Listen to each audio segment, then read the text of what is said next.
Bien, vamos a seguir con el paso número 4 de lo que es nuestro curso de AMEB GBDA. En este momento vamos a hablar de lo que es el análisis de la falla. Este análisis de la falla realmente no difiere mucho de las versiones previas, sigue siendo básicamente lo mismo.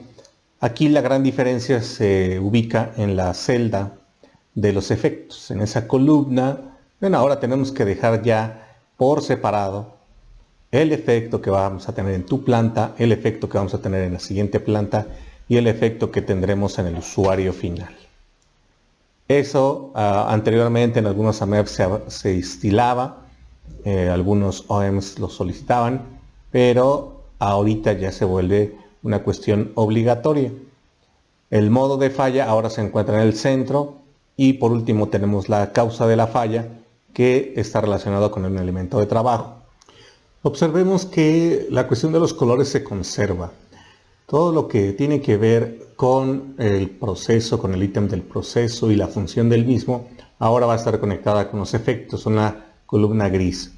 En azul está el modo, el cual está conectado a la característica del producto que se genera en la operación que se estableció desde el paso 2. Finalmente tenemos el fucsia o rosa mexicano, en donde estamos hablando de las causas y estas se conectan a las características de proceso, las cuales provienen de los elementos de trabajo. Entonces los colores se mantienen y nos sirven muy bien de guía para ver cómo se conectan las columnas entre sí de cada uno de los análisis.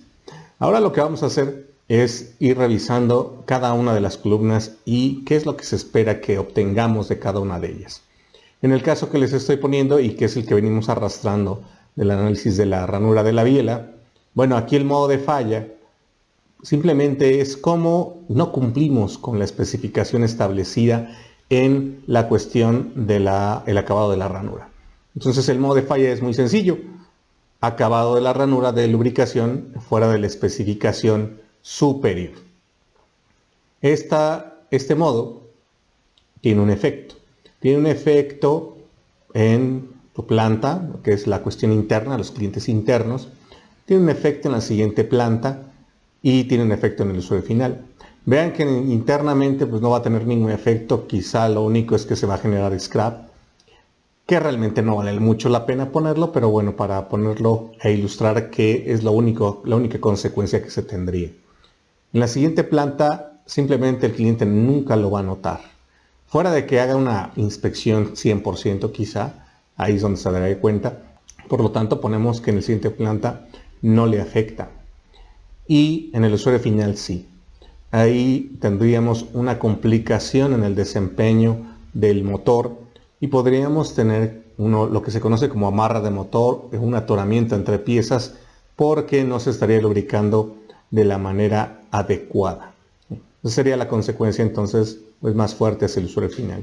Realmente eso es lo que nos interesa, ver qué efectos tiene en los usuarios de los automóviles. Del otro lado, por la parte de las causas, ahora tenemos la temperatura de refrigerante como característica de proceso que traíamos previamente para que nos genere el problema del acabado de la ranura fuera de especificación superior, pues aquí tendríamos también que sacarla de especificación.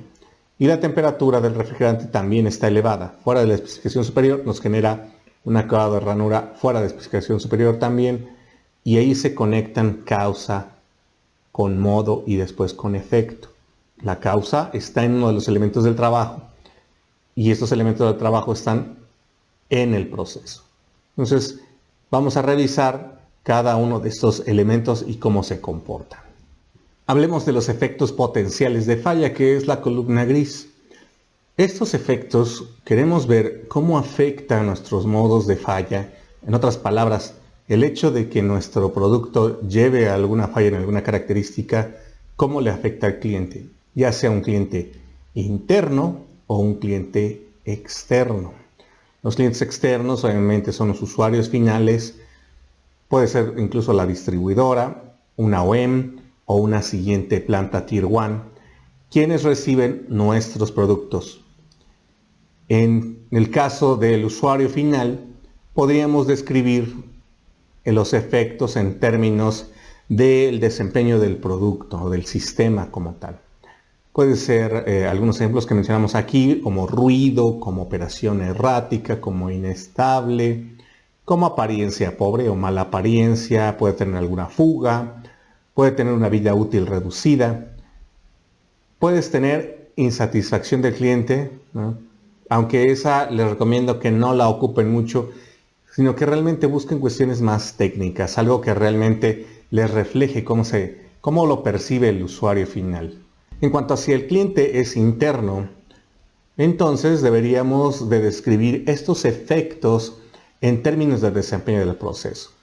Lo más importante es, pues no se puede ensamblar, no se puede abrir, no se puede montar, no conecta, no sella, hay un excesivo desgaste e incluso puede ser que ponga en peligro al operador, puede ser que me voy a tardar más en ajustar, cuestiones que ya tienen que ver con el proceso y que pueden ser cuestiones que afecten las mismas características del producto, pero en operaciones posteriores. Aquí es donde se tienen que colocar a veces esos modos de falla que vienen, pero en operaciones posteriores. Podemos ver que los efectos pueden tener un mismo modo de falla, varios impactos en las siguientes operaciones, en la siguiente planta, en el OEM y finalmente en el usuario final. Entonces, un mismo modo de falla puede tener múltiples efectos, no solamente uno. Y es por eso que ahora nuestro formato nos pide por lo menos poner esos tres en tu planta, en la siguiente planta y en el usuario final. En cuanto a los modos de falla, básicamente es la descripción de la no conformidad y va a tener que estar relacionada completamente con el producto, ¿sí? Si tú ves o estás tentado a poner un modo de falla que tiene que ver con el proceso, definitivamente por ahí no es el camino. Tiene que ser algo que tenga que ver con el producto. Un largo, un ancho, un peso, una prueba que no se cumple, etc. Un supuesto muy importante en el momento que estamos haciendo nuestro AMEP es que puede ocurrir la falla, pero no necesariamente va a ocurrir. Porque no sé si les pasa en alguna de sus reuniones, a mí muchas veces en las cuales los integrantes de producción, sobre todo, salen o nos dicen, nos indican que eso nunca ha pasado. Bueno, el hecho de que no haya pasado no quiere decir que no podría pasar. Y precisamente por eso estamos haciendo este tipo de análisis, para que no suceda.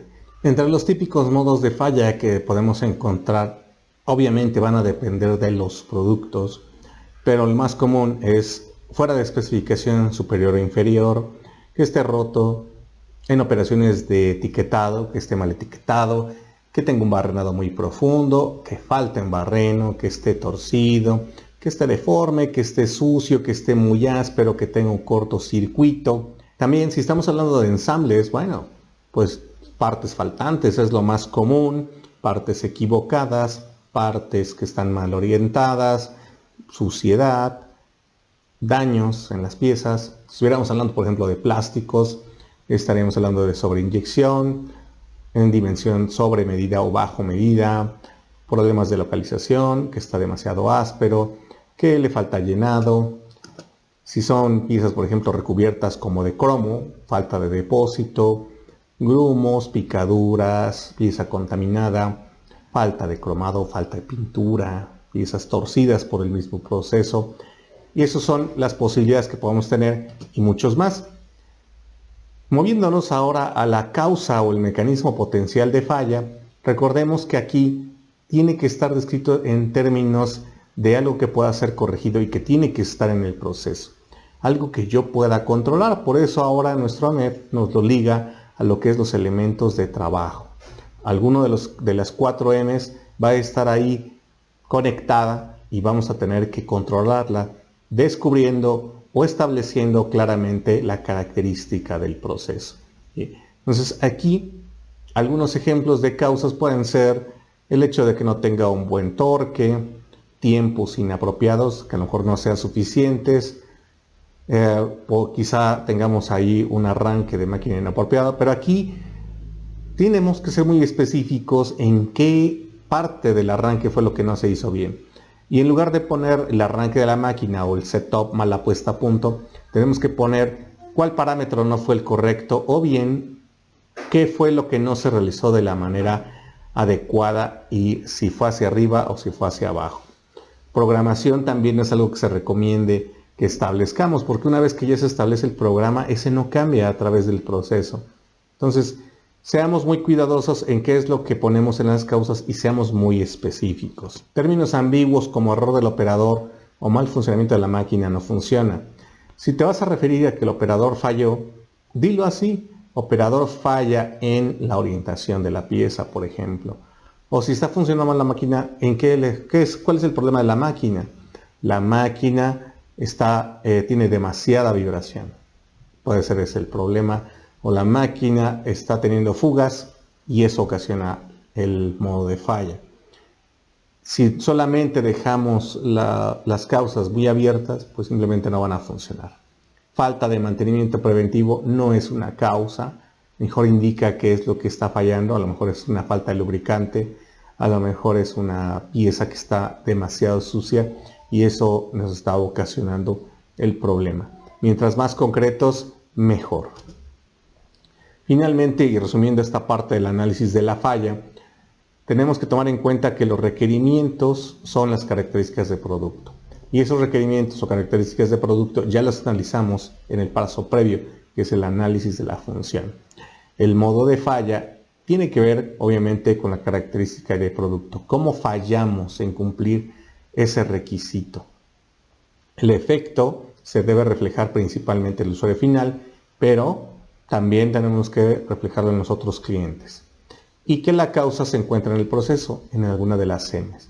¿Cuáles no voy a considerar? Recuerden, no considero materias primas porque asumo que son conformes y no considero el método porque ese una vez establecido no cambia.